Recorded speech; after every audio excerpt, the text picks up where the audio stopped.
dummy and big grand. But I got this shit locked up, can't nobody stop us, young nigga. I'm chasing that big bag. Everybody around me, they clutching the fire. My younger day once on ride for him. He mugger, we up, and I hope that the. Ooh, we got that boy Lord Jamar, aka Janitor Jamar, talking big shit on Vlad TV. Now, this is his interview. We're gonna watch part 2, 3, and 4 right now, and then 5, 6, and 7 some other time. And if they have more parts after that, we're gonna watch more parts. But curious to see what he has to say about Eminem in this Vlad interview, because I heard what he's had to say, not heard around, like people like, oh man, Lord Jamar was talking crazy on Vlad. So I'm curious to hear what Vlad and Lord Jamar are talking about on this. Here we go, man.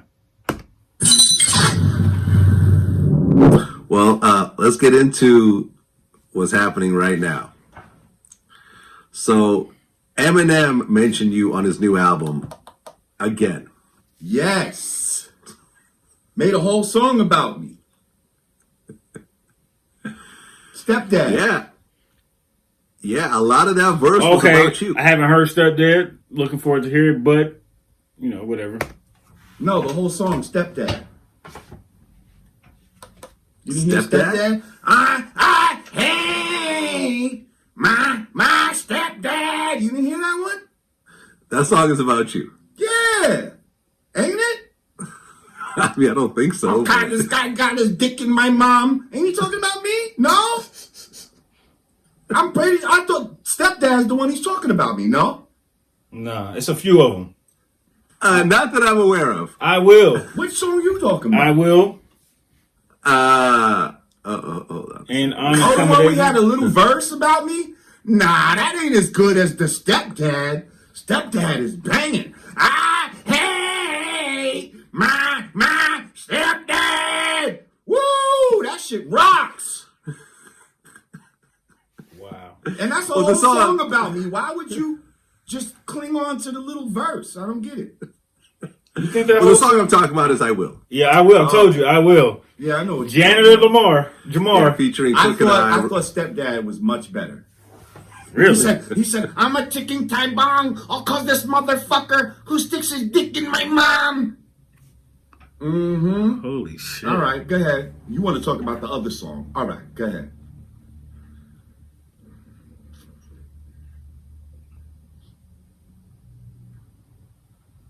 Right. Well, the song is I Will. Let's go, Jamar. Featuring Crooked God Eye. damn, Vlad. I'm a silence head ass nigga. It's almost like almost Slaughterhouse. Yeah, but no Joe Button, so. He out. Yeah, reunion without Joe short Button. of a Slaughterhouse. Uh-huh. Right. And, you know, him and Eminem have their own set of issues, which Right. You know, I'm not going to touch on. Right. But Crooked Eye, Royce, and Joel didn't say anything about you. But then it gets to the Eminem part. Whew. Torch that Don't ass. sit here. I know what he said. Torch that ass. Don't sit here and try to go read his fucking lyrics for him. Oh, he's salty. He's salty. He don't want the lyrics read. He don't want the lyrics What read. this bitch ass said. Damn. Okay? And what? I'm still unscathed. Guess what? Motherfuckers still ain't listening to that in the hood. Nobody came to me in the hood and was like, yo, I just heard this Eminem song where he went at you. No, they got to read about it on media takeout and shit like that. Because again, my point is proven, nobody listens to your fucking shit. I gotta disagree. Growing up, and I don't know how my neighborhood is now, but growing up when Eminem was doing his thing in his prime, and I'm not saying he's not in his prime now, but when he was in his thing back in the day, niggas was listening to Eminem in the hood. I don't know about your hood. I can't speak for nobody else's hood. But in my hood, I know niggas was listening to Eminem. You know. But that's just my hood. So I'm chilling right now. You could talk about me a million Especially when he got that 50 cents I cosign, you know, him and 50 linked I up. live rent-free inside Eminem's fucking brain. I got squatters' rights in that bitch. Okay? And might I say, it's fucking filthy in there. Okay? He talks about, yeah, I'd be cleaning the sinks for Rakim and yeah, you know what? We clean our fucking houses, you fucking filthy piece of trailer park shit. Like, we clean our fucking houses. Cleanliness is next to godliness. I'd be glad to clean the house of hip-hop sink or whatever the fuck you thought you was disrespecting me by saying that. Yeah, your trailer park is filthy. And He's it's salty. filthy He's inside real. your fucking brain. But I'm in here chilling. You know, you're gonna have to call the marshals to get me out. Yeah, I'm now the guest of your Cornball fucking Johnson, house. nigga. Let's talk about it.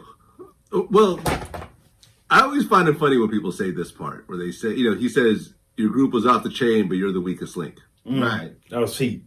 That was heat. Well, but you wouldn't have the group without Lord Jamar. So, weakest link, strongest link, middle link, does it really matter? First of all, that's some divide and conquer shit.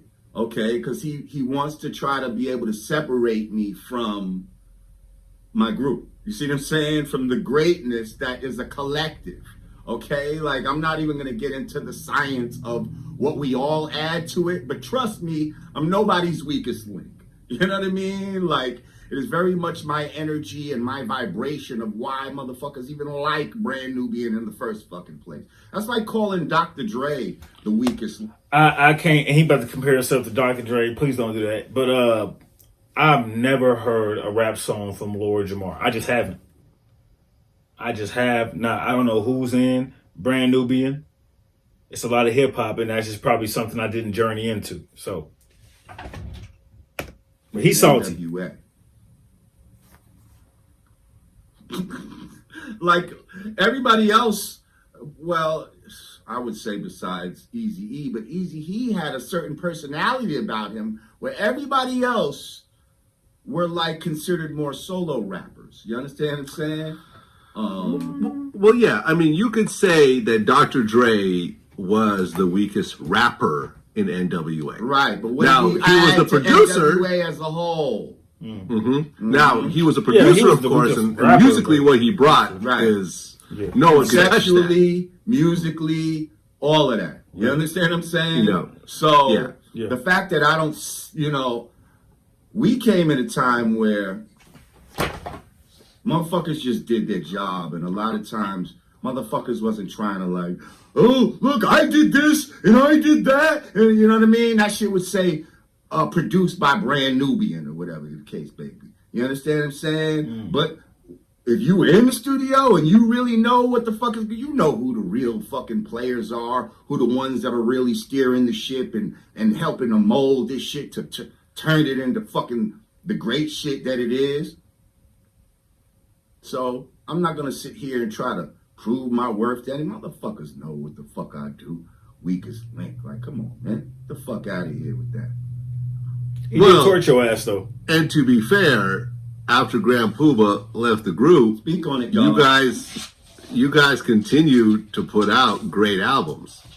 In fact, my favorite Brand Nubian song doesn't have Grand Puba on it, which is Punk Show Up to Get Beat Down, which I think I heard that one. was basically you and Sadat X. Yep. Produced by me. Diamond. Well, the Diamond D did the remix. Yeah, but I did the whole album. You know what I mean? Like, I did the album. And yes, Diamond D produced that one song. Yeah, like, that's a good point. Like, what do you say about there? Like, we went on to have a great fucking album, fucking, Billboard Top 100, all of that type of shit. Like, yeah. All right. So that was him responding to Eminem saying he was the weakest link in Brand Nubian. So we're going to go to the next one. Like I said, that's part 2. We go part 3, Lord Jamar, on why Eminem has a colonizer's mentality towards hip hop. But this like the right ratio. Right. Colonizer's mentality, huh? We're gonna see. What is his definition of colonizer's mentality? I want to hear. Curious. Right. And you also were the person who brought Dead Prez. Yeah, I was that person too. Like, it is what it is. And see, again, look at the type of shit that I'm responsible for. Like, when black people, I don't care about anybody else, but when black people look on my contributions to hip hop, they're always going to see that it was something that we could use. I didn't know his in a positive contribution way. to hip hop until right now. You know what I mean? You In feel our me? everyday life to help motivate us forward as a people. That's the type of shit I'm known for. You know what I mean? Not the type of rap or hip hop that, you know, talking about killing, you know, each other and fucking robbing and stealing from each other and all this type of shit. I mean, you don't listen to half the Talking shit. about Then. some upliftment type of music, and then bring people behind us that's on the same type of shit, you know, type of frequency, but got their own approach to how they do it. You know what I mean? Who are both arguably like will go down in hip hop history as fucking legendary groups. 2 legendary groups. Who? That I got my DNA all in. Like, that ain't no coincidence. Once is luck, twice is skill. I gotta hear some music. Remember that. Yeah, I agree. I agree.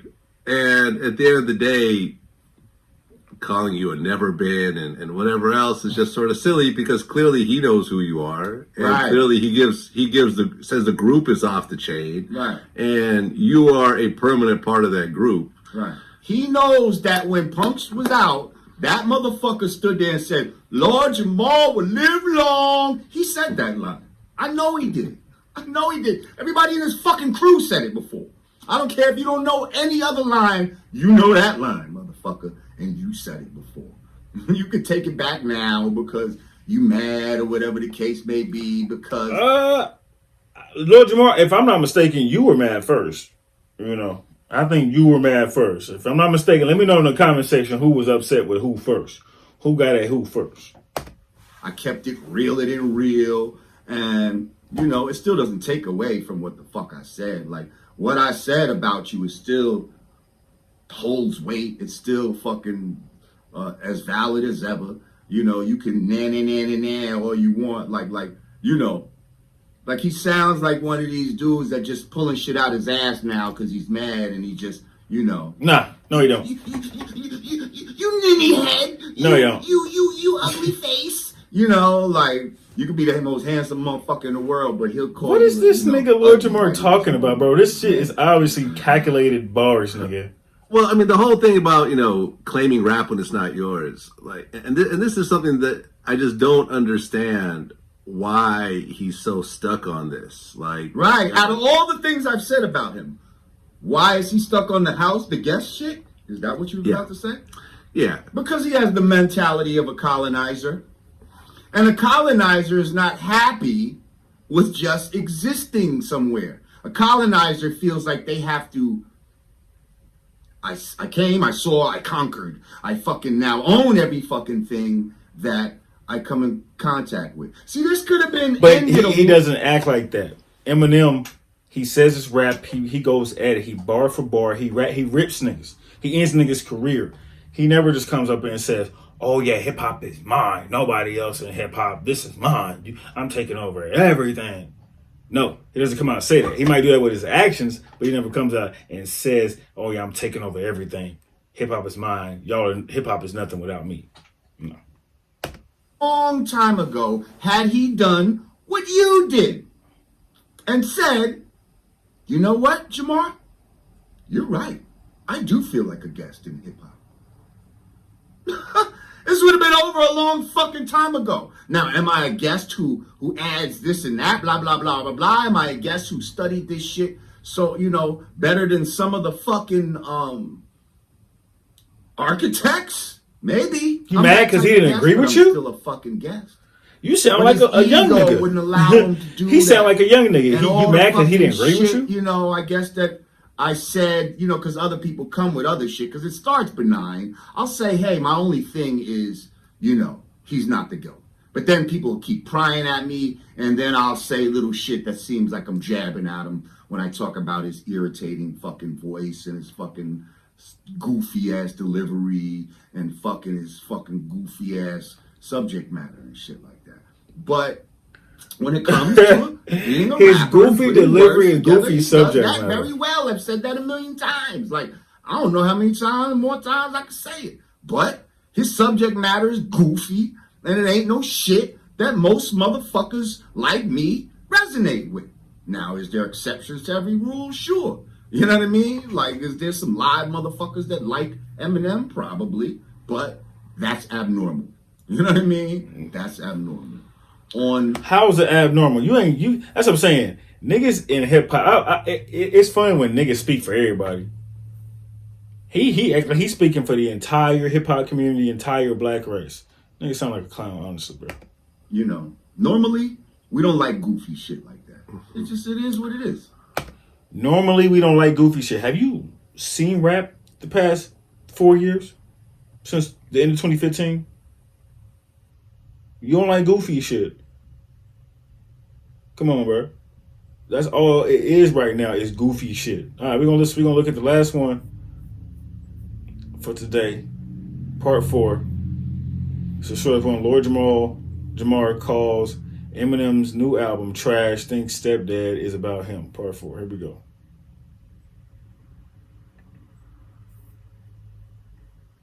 Appreciate y'all rocking.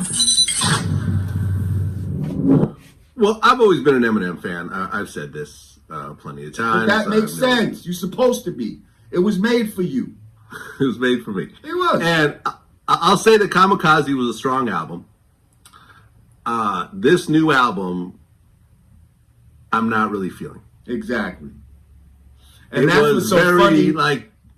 Because not only do black people not care about this right now. That's what I'm saying. Like, bro, why are you speaking for everybody? Like, that's what makes me mad when people start speaking for everybody. Like, I never get on my channel or on anything. I don't speak for other people. I'll relate messages. Someone tell me something. Yeah, okay, that's what they said. But I don't speak for anybody. Nigga, don't speak for me. Don't speak for the hip hop community. Don't speak for the black community, my nigga. Because we ain't talking about them little trash can. That don't even care about this new album. So he almost needed to do some shit like that, knowing that we'd have to talk about it. And, you know, this is going to help to even keep it in the consciousness of the people. Because most black people don't even know that shit is out right now. I just today got a DM from a girl that I grew up with talking about she seen the shit in Media Takeout where he's talking about me. And she's like, this fucking idiot. She's like, nobody listens to this fucking guy. Like, I'm like, I know. Well, Music to Murder by, I thought was not a strong album by Eminem. I actually think this is one of his weakest albums. Let's call it trash. Let's call it what it is. Trash. I'm not going to call it trash, but it definitely is one of the weak. You know what the best song is? You gonna say Stepdad? My stepdad! He got dissed so many times on the album, and he think that song is about him. Of course, he gonna call it trash, and of course, that's the favorite song he thinks is about him, and it's probably not. I haven't heard it, but we gonna see. Hey, my stepdad! Oh, that shit rocks! Thank you, Eminem, for making a whole song about me. I love it.